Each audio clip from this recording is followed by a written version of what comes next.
Hello everyone, this is Rupali. I welcome you all from the core of my heart in my channel Ascension. क्या होता है जब awaken twin किसी और से प्यार करने लगे? इस वीडियो में मैं आपके साथ कुछ ऐसे स्ट्रेंज एक्सपीरियंसेस शेयर करने वाली हूँ जब कोई ट्विन फ्लेम अपने काउंटर पार्ट से मिलने के बाद डिलीबरेटली किसी और रिलेशनशिप में जाते हैं या किसी और से डेट करते हैं या करती है, तो क्या क्या सिचुएशन सामने आते हैं, किन किन फेज या डिफ़िकल्टीज से होकर गुजरना पड़ता है। अपने डिवाइन काउंटर पार्ट को कॉन्शियसली जब कोई रिकग्नाइज कर लेते हैं तो फिर वो जितना भी चाहे उसके ख्यालों से वो निकल नहीं पाते। As this is the connection of so many lifetimes, तो अगर कोई ट्विन फ्लेम दूसरे किसी भी रिलेशनशिप, चाहे वो कोई सोलमेट रिलेशनशिप हो या कोई दूसरा रोमांटिक लव कनेक्शन, मैं जानती हूँ कि आप में से बहुत लोगों का क्वेश्चन होता है कि क्या होता होगा अगर दूसरे किसी लव कनेक्शन में कोई आ जाए। As well as we all know, twin flame love is really energetically intense at all time, as it brings within us so many energetic wounds, patterns and traumas. तो चलिए शुरू करते हैं पॉइंट्स से। मैं यहाँ पे टोटल 4 पॉइंट बताऊंगी आपको।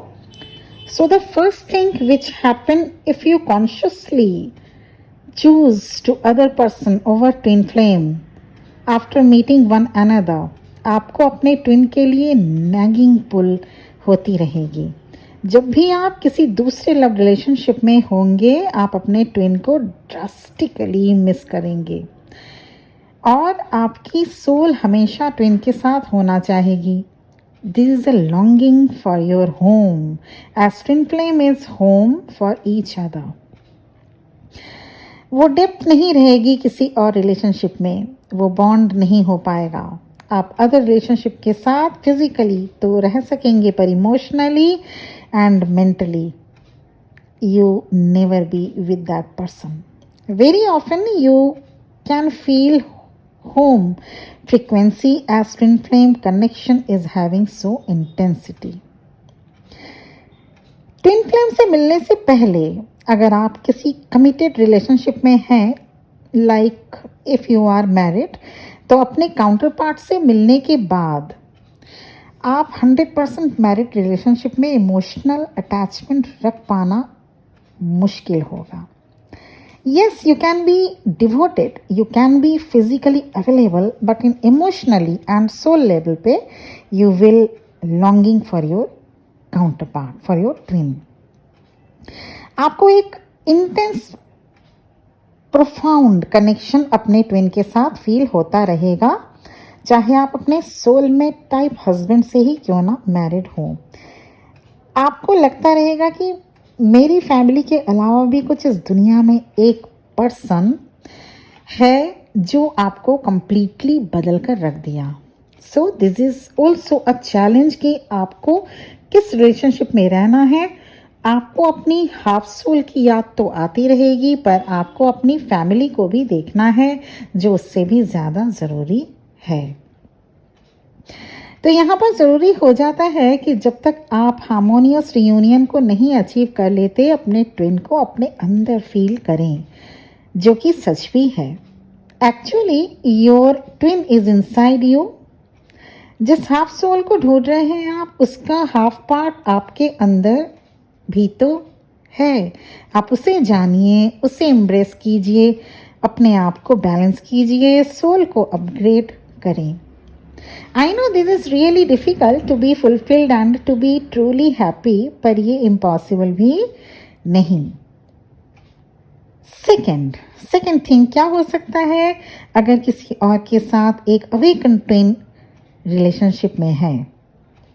If you have met your twin consciously, आपको अचानक अपने ट्विन की याद आने लगेगी।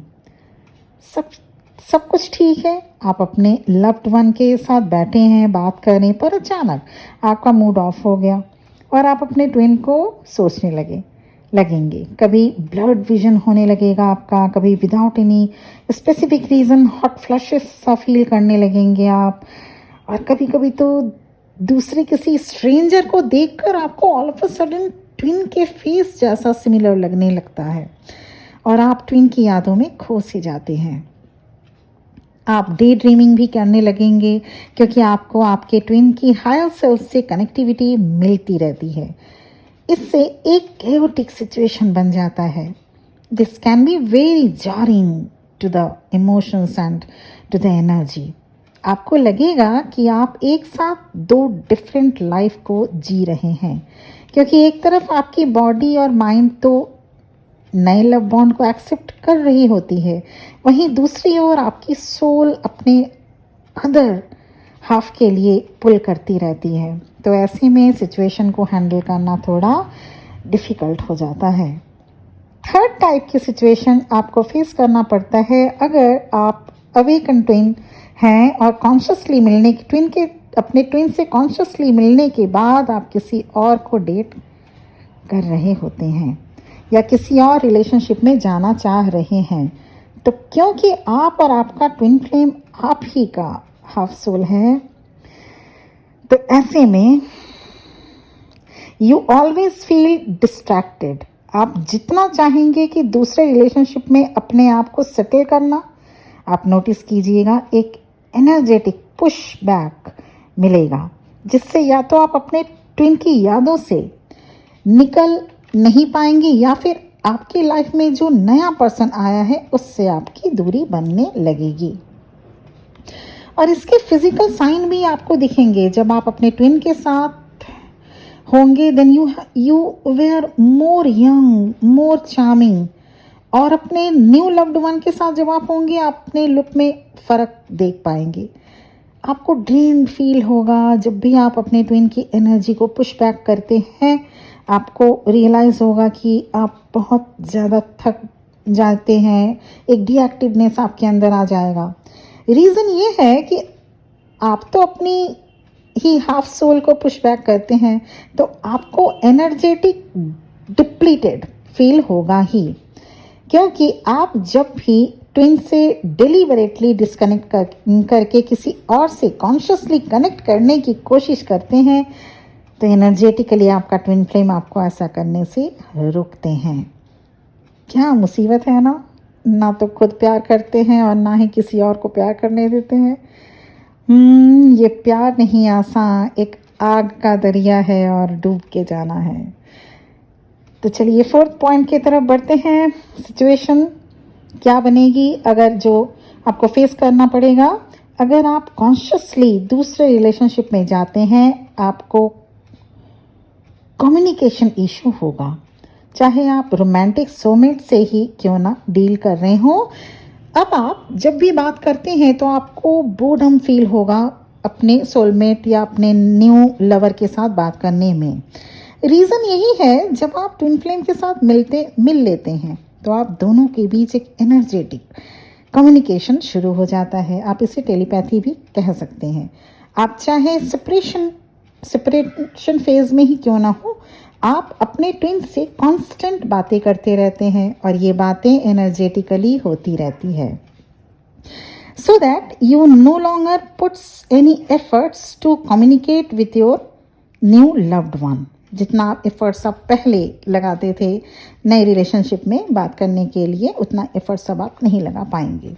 अब देखेंगे जब आप दूसरे रिलेशनशिप में हो तो एनर्जेटिकली आपका ट्विन आपसे बातें करता रहता है, तो फिर आपको दूसरे पर्सन के साथ बातें करने में ज़्यादा इंटरेस्ट नहीं होगा। Twin flame connection is soul connection. आप ट्विन की आंखों में देखकर बहुत बातें हो जाती हैं, तो ऐसे में ज़्यादा वर्बल कम्युनिकेशन आप किसी से भी नहीं कर पाएंगे अब, क्योंकि आपकी सोल तो हमेशा ट्विन के साथ ही होती है। तो ऐसे में जब कोई और आपके साथ कम्युनिकेशन करता है तो आपको थोड़ा अजीब लग सकता है। Next and the final sign, अगर आप ट्विन से मिलने के बाद किसी और को डेट कर रहे हैं तो आपको उस पर्सन के साथ फिजिकल अट्रैक्शन खत्म सा होने लगेगा। हो सकता है आपका काफ़ी अच्छा रिलेशनशिप था, पर अब आप उनके लिए रोमांटिक फील नहीं कर पाएंगे। आपके ट्विन की हायर सेल्फ कभी भी ये नहीं चाहेगी कि आप किसी और से डेट करें, किसी और से प्यार करें। ऐसा होता इसलिए है क्योंकि न जाने कितने पास्ट लाइफ से आप और आपके ट्विन साथ थे। फर्स्ट रीज़न ये हो गया। सेकेंड और very authentic reason, twin flame journey divine journey होती है। आपके ट्विन हमेशा आपको एनर्जेटिकली गाइड करते हैं कि 3D वर्ल्ड के रोमांस या सेक्स से बाहर भी कुछ है, और वो है डिवाइन, जहां जाकर हम सबको एक दिन मर्ज होना है, मिलना है। As DFs are more receptive, more connected to God, इसलिए DF एनर्जी पहले अवेकन होती है ताकि आप अपने ट्विन को भी अवेकन कर सकें और आफ्टर रियूनियन सोल पर्पस कर सकें। DF एनर्जी में मेल फिगर भी हो सकता है, ये ध्यान रखने वाली बात है, और एक DM एनर्जी में कोई फीमेल फिगर भी हो सकती है। वाइस वर्सा होता है, एनर्जी का कोई जेंडर नहीं होता। इस बात का ध्यान रखेंगे आप हर एक वीडियो में ही। और यही मेन पर्पस होता है ट्विन फ्लेम जर्नी का। क्या मेन पर्पस हुआ? यहाँ आपको इवॉल्व होकर दूसरे ट्विन सोल को भी इवॉल्व करना होता है ताकि आप जिस पर्पस के लिए अर्थ पर आए हैं वो फुलफिल हो सके।